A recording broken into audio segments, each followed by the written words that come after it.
శ్రీకృష్ణ చరిత్ర మొదటి భాగం అధ్యాయం 30 రాజబంధువులు మొదటి భాగం రచన నిర్మలం అనే శ్రీ అజ్జరపు వెంకటరావు సంపాదకత్వం శ్రీమతి పప్పు శాంతాదేవి సమర్పణ సౌభాగ్య నిర్మలం ఫౌండేషన్ న్యూఢిల్లీ స్వరం సమ్మెట ఉమాదేవి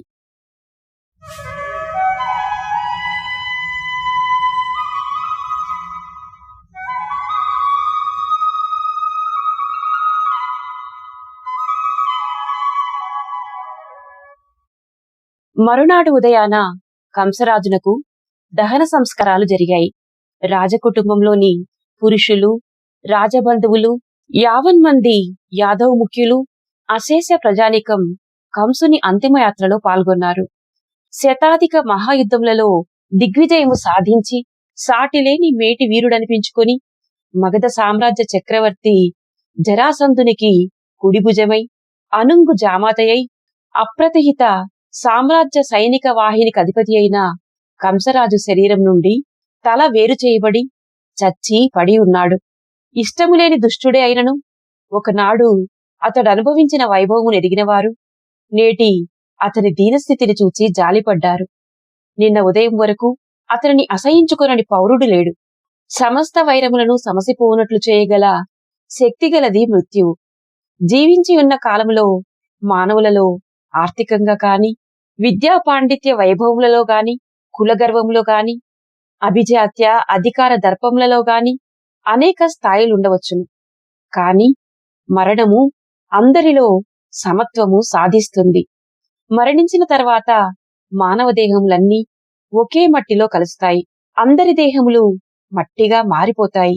ఆ దృశ్యమును చూచి జనుల హృదయములలో తాత్కాలికముగానైనా సర్వసమత్వ వైరాగ్య భావములు అలుముకుంటాయి. క్షణకాలమైన నిజస్థితిని గ్రహిస్తారు. ముసలిరాజు ఉగ్రసేనుడు, అక్రూర వసుదేవులు, కృష్ణ బలరాములు కంసుని అంతిమ యాత్రోత్సవంలో పాల్గొన్నారు. ఏర్పాట్లన్నీ ప్రద్యోతుడు చక్కగా చేశాడు.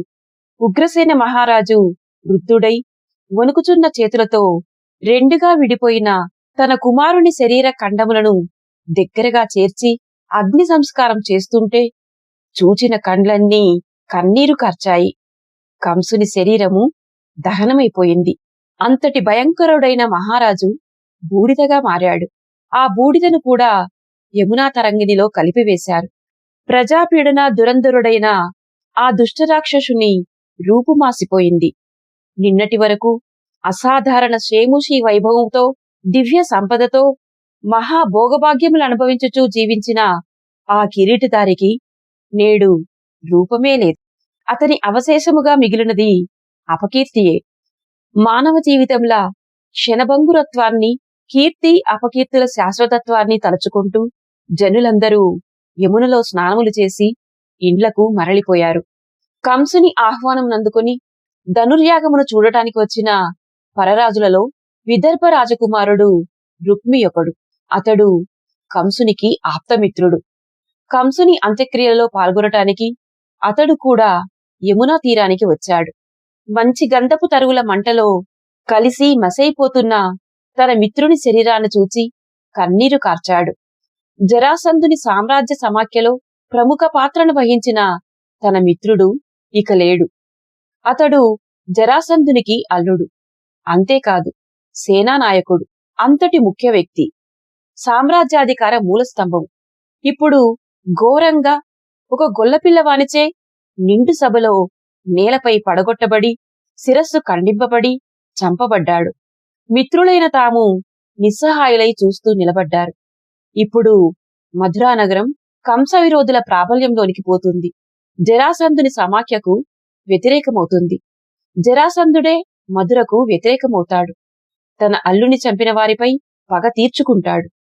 మధుర తనకు శత్రురాజ్యంగా మారిపోయింది. క్షణములో పరిస్థితులు విచిత్రంగా మారిపోయాయని విచారించాడు. యమునా జలాలలో స్నానం చేసి కలుగబోయే మార్పులను గురించి ఆలోచించుకుంటూ తన బసలో ప్రవేశించాడు.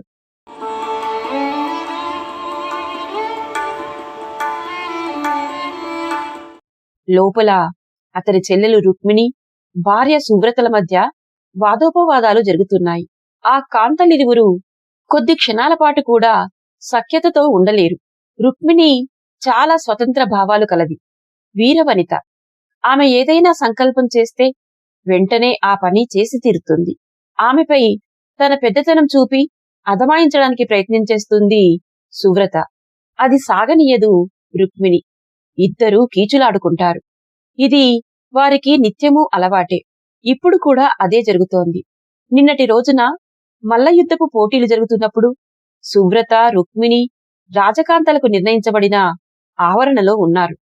కృష్ణుడు చాణూరునితో పోరాడుతున్నప్పుడు రుక్మిణి ఉత్సాహం అవధులు దాటిపోయింది. సాధారణ కుటుంబంలోని పసిపిల్లవలే గంతులే వేసింది.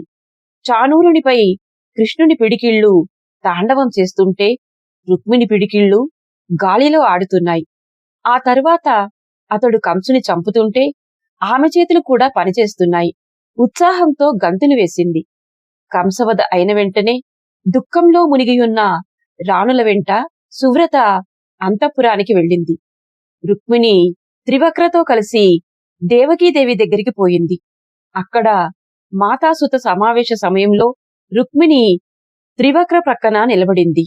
ఆమె త్రివక్రతో పాటు దేవకీదేవితో కూడా వసుదేవుని కోటకు వెళ్ళింది.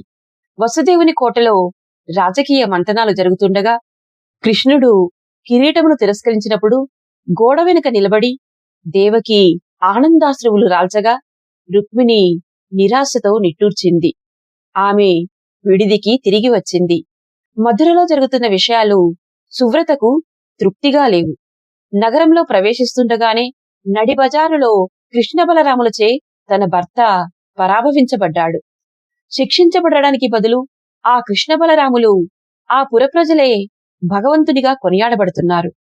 ఆ దుండగులు నిండు సభలో రాజునే పడగొట్టి చంపివేశారు. అంతా ఆమె భర్తకు వ్యతిరేకంగా జరుగుతుంది. రుక్మిణి కృష్ణుని వైపు ప్రసరిస్తున్న ప్రేమ దృక్కులను సువ్రత సహించలేకపోయింది. సభలో రుక్మిణి ప్రవర్తన ఆమెకు దుర్భరమైంది.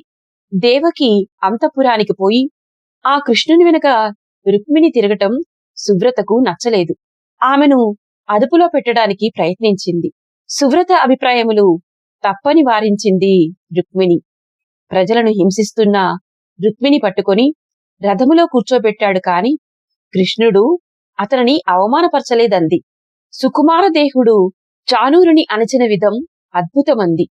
ఎవరు ఎవరిని చంపినా ఒక్క వ్రేటుతో శిరస్సు ఖండించడం అసాధారణమంది. ఆ సాహసాలు చూస్తే వీరహృదయం స్పందించక మానదన్నది. రాణి దేవకిదేవిని కోటలో అందరూ యోగిని అంటారన్నది. ఆ యోగిని దర్శించటం ఆమెకు తెలివి తప్పితే కొన్ని క్షణాలు ఆమె దగ్గర నిలబడటం తన రాజగౌరవానికి భంగం కాదంది. అసూయ ద్వేషములకు లోనగుట వలన సువ్రత పరిస్థితులను అవగాహన చేసుకోలేకపోతోంది అన్నది. పాలిపోయిన ముఖంతో, మిత్రుడు పోయిన విచారంతో మధురానగర రాజకీయాలు ఎలా పరిణమిస్తాయో అన్న భయంతో శ్మశాన దృశ్యములను చూచుట వలన కలిగిన దైన్యములో విడిదిలో ప్రవేశించిన రుక్మితో సువ్రత ఫిర్యాదు చేసింది. రుక్మిణి ప్రవర్తన తనకు నచ్చలేదంది. ఆర్యపుత్ర, మీ చెల్లెలికి మీరంటే భయము భక్తి రెండూ లేవు. నిన్నటి రోజున మల్లయుద్ధం జరుగుతున్నప్పుడు, కంసరాజు చంపబడినప్పుడు ఈమె అసభ్యంగా ప్రవర్తించింది అని సువ్రత ఆరోపించింది. రుక్మిణి, అదేమీ కాదన్నా, అది వీర విద్యా ప్రదర్శనము. వీరోచిత కృత్యాలు చూచినప్పుడు వాటిని గ్రహించగలిగిన వ్యక్తులు మెచ్చుకోకుండా ఉండలేరు. అద్భుతమైన లాఘవము, అసమాన స్ఫూర్తి, స్ఫురణ, అమోఘమైన విక్రమము ప్రదర్శించినప్పుడు అన్నా, కుచ్చితులు కానివారెవరైనా మెచ్చుకోకుండా ఉండగలరా? ఇక కంసరాజు చంపబడమా, అక్కడ ఎవరు చంపబడ్డారన్నది కాదు విషయం. ఒకే దెబ్బ విడిపోయి దూరంగా పడిపోయింది తలకాయ. గొట్టంలోంచి చిమ్మినట్లు ఎగిరిపడింది రక్తం. అది అద్భుతం కాదా అన్నా? అయితే వసుదేవుని కోటకు ఎందుకు వెళ్ళావు? తీవ్రంగా అడిగింది సువ్రత. ఏమి? వెళితే తప్పా?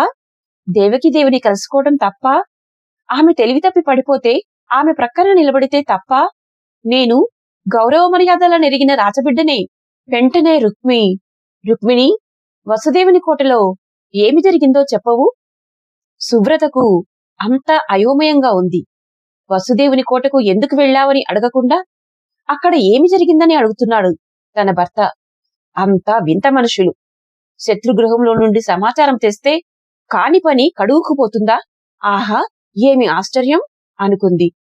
సువ్రత మాటలకు కోపగించిన రుక్మిణిని బుజ్జగించి బ్రతిమాలి కోటలో ఏమి జరిగిందో చెప్పమని అడిగాడు రుక్మి.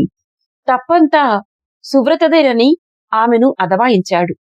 సువ్రత, చెప్పమ్మా చెప్పు, మీరిద్దరూ ఒకటి. మీ రాజకీయ టెత్తులు నాకేమి తెలుస్తాయి చెప్పు. నేనేం కాని పని చేశాను అన్నా ఎందుకు ఆవిడ అలా రుసరుసలాడుతుంది? రుక్మి, విదర్భరాజపుత్రివి, నీవు కాని పని చేస్తావని ఎవరనగలరు తల్లి? అక్కడ ఏమి జరిగిందో చెప్పవు? చెప్పడానికేముందన్నా, త్రివక్ర నేను అక్కడ కూర్చున్నాము. కొంతసేపటికి రాణి దేవకికి తెలివి వచ్చింది. తల్లి కొడుకును కౌగిలించుకుంది. వెక్కి వెక్కి ఏడ్చింది. వసుదేవ ముఖ్యులు కూడా అక్కడే ఉన్నారు. కుమారుడు తల్లిదండ్రులకు ఎన్నో మాటలు చెప్పి ఓదార్చాడు. అన్నా, ఆ వసుదేవుడు మాటలాడుతుంటే అనురాగం ఉట్టిపడుతుందనుకో. అప్పుడు కృష్ణుడు ఏమి చేశాడు? అక్కడకు ఇంకా ఎవరు వచ్చారు? దేవకీదేవి, ఆమె కుమారుడు కంసుని రాణులను చూడటానికి వెళ్లారు. కోట ఆవరణలో యాదవ ముఖ్యులు సమావేశమయ్యారు. అక్కడికి రమ్మని గర్గాచార్యుడు పిలువగా వసుదేవ ముఖ్యులు వెళ్లిపోయారు. ఆ తరువాత అక్కడ ఏం జరిగిందో చెప్పు రుక్మిణి. యాదవ ముఖ్యులందరూ సమావేశమయ్యారు. ఉగ్రసేన మహారాజు కూడా వచ్చారు. ఆయన మాటలాడుతూ కొడుకులు చనిపోయినందుకు దుఃఖము ఆపుకోలేకపోయారు. ఎంత దుర్మార్గుడైనా కొడుకు కొడుకే కదా అన్నారు. కళ్ళ నీరు పెట్టుకున్నారు పాపం. ఆయనను చూచి అందరూ జాలిపడ్డారు. అది సరే రుక్మిణి, యాదవ ముఖ్యులంతా ఏమి తీర్మానం చేశారు చెప్పు రుక్మిణి అన్నాడు ఆతృతగా. దేవకీనందనుడు మధురకు రాజు కావాలన్నారు. భగవాన్, అంత పని జరిగిపోయిందా? భయపడకు అన్నయ్యా, భయపడకు.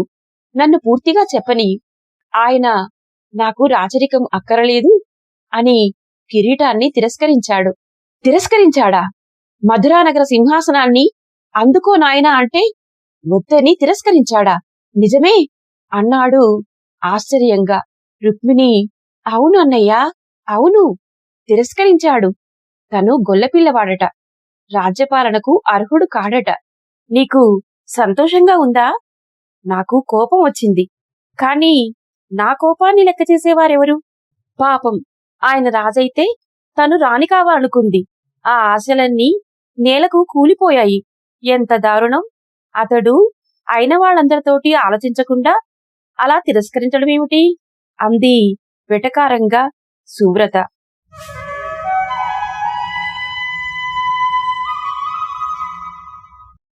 జయము జయము విదర్భరాజకుమారా, జయము జయము అంటూ సేవకుడు లోన ప్రవేశించాడు.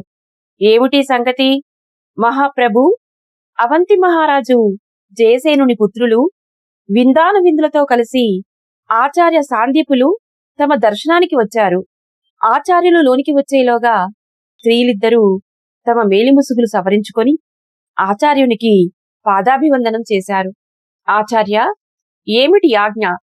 విదర్భరా కుమారా, ఉగ్రసేన మహారాజు వసుదేవ ముఖ్యుల వద్ద నుండి తమకొక సందేశం తెచ్చాను. వారు తమరిని మరొక 15 రోజులు ఆగమని కోరుతున్నారు. 15 రోజులా? ఆచార్య, పెద్దలు, తమకు తెలియని విషయములు లేవు. నేను కంసుని ఆప్తమిత్రుడను. అతని ఆహ్వానముపై ధనుర్యాగము చూడడానికి వచ్చాను. ఎవరి విజయబేరితో దిశలు మారుమ్రోగుతాయని ఆశించి ఇక్కడికి వచ్చామో అతడు మా కనుల ముందు ఘోరంగా చంపబడ్డాడు. వేలాది సైనికులు, ఎందరో బంధువులు మిత్రులు కలిగిన మహారాజు నిరాయుధుడిగా సభలో అడుగుపెట్టిన బాలునిచే చంపబడ్డాడు. మా మిత్రుడు ఇక లేడు.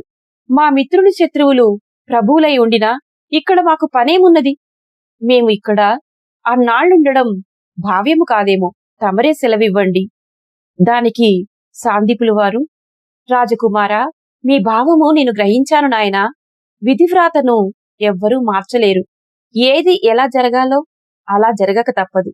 వృద్ధ మహారాజు వసుదేవ ముఖ్యుడు మీకు శత్రువులు కారు. మీ స్నేహ సౌహార్దములను కోరుతున్నారు. మీ మైత్రిని, అభిమానమును అభిలషిస్తున్నారు. జరిగిపోయినది మధురానగరపు ఆంతరంగిక విషయమన్నారు. వారి కోరికను మన్నించి మీరు 15 రోజులు ఇక్కడ ఆగడంలో దోషము లేదు. మైల దినములు గడిచిపోయిన తర్వాత కృష్ణ బలరాములకు ఉపనయనములు చేస్తారు. ఆ తరువాత ఆ వటువులు మాతో మా ఆశ్రమానికి విద్యాభ్యాసానికి వస్తారు. అందరము కలిసి ప్రయాణము చేయవచ్చును. రుక్మి, గురుదేవా, కృష్ణుడు అనే పిల్లవాడు సింహాసనాన్ని తిరస్కరించాడట. కారణం ఏమై ఉంటుంది? రాజకుమారా, నీవు విన్నది నిజమే. కృష్ణుని తత్వము ఎవ్వరూ గ్రహించలేరు. చిన్ననాటి నుండి అతనితో సన్నిహితత్వం గల ఆచార్య గర్గులకే అతని పద్ధతులు అవగాహన కావడం లేదు. ఆర్యవర్తములో అధర్మమును అణిచి ధర్మమును స్థాపించడమే అతని ఆదర్శమట. ఒక కిరీటం యొక్క పరిధిలో తన తలను ఇరికించి ఆ బరువు కింద అణగి పడి ఉండడం అతనికి ఇష్టం లేదట. ఏ కిరీటములోనూ తలదూర్చకుండా అన్ని కిరీటములను ధర్మ మార్గమును అవలంబించేలా చూచుట అతని లక్ష్యమట. అందువలన రాజరికము అతనికి ప్రతిబంధకమవుతుందట. ఒకవేళ సమస్యలను ఎదుర్కోటానికి ధైర్యం చాలలేదేమో. విందుడు అయితే కావచ్చును, అతడొక సామాన్య గోపబాలుడే కదా అన్నాడు. అనువిందుడు కాదట, సుక్షత్రియుడనని మామ వసుదేవుని కుమారుడని అంటున్నారుగా. సాందీపుల వారు, రాజకుమారులారా, అతడు మీరనుకుంటున్నట్టు గొల్లవాడు కాడు, పిరికి పంద అసలే కాడు. అతడితో నాకు కొన్ని మాసముల పరిచయం ఉంది. నేనెరిగినంత వరకు అతడు ధైర్యములో హిమాచలమే. కాళీయుని మడుగులో విషజ్వాలలకు నీరు బుడగల బుడగలుగా ఉంటుంది. ఆ నీటిలో దుమికి ఆ కాళీయుని చితకపొడిచి ఆ సర్పకుటుంబాన్నంతటినీ అక్కడి నుండి పంపివేశాడు. ఎందుకో తెలుసునా? తన మందలోని లేగదూడ ఒకటి ఆ నీరు త్రాగి ప్రాణములు పోగొట్టుకున్నదట. ఆ విషపు నీరు అక్కడుంటే దూడలు త్రాగి చచ్చిపోయే అవకాశముందని తన ప్రాణానికే తెగించి ఆ మడుగులో దుమికి ఆ పామును మర్తించాడు. అతని 16 ఏళ్ల జీవితంలో ఇలాంటి ఘట్టాలెన్నో ఉన్నాయి. ఇది ఒకటి నేను ఉదాహరణగా చెప్పాను. అంత ధీరుడు, స్వార్థరహితుడు, ఆత్మత్యాగి, నిష్కామ కర్మిష్టి. అతనికి మనం పిరికితనం ఆరోపించడానికి ఎంతమాత్రం వీలు కాదు రాజకుమారా. విందుడు ఆయన రాజనీతి, నాగరిక జీవితము ఎరగడు కదా. అందువలన తిరస్కరించి ఉండవచ్చును. సాందీపుడు అది కూడా కాదు రాజకుమారా.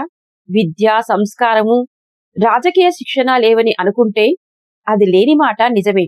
అలాంటి శిక్షణలను ఎక్కడా ఎవరి దగ్గర పొందలేదు.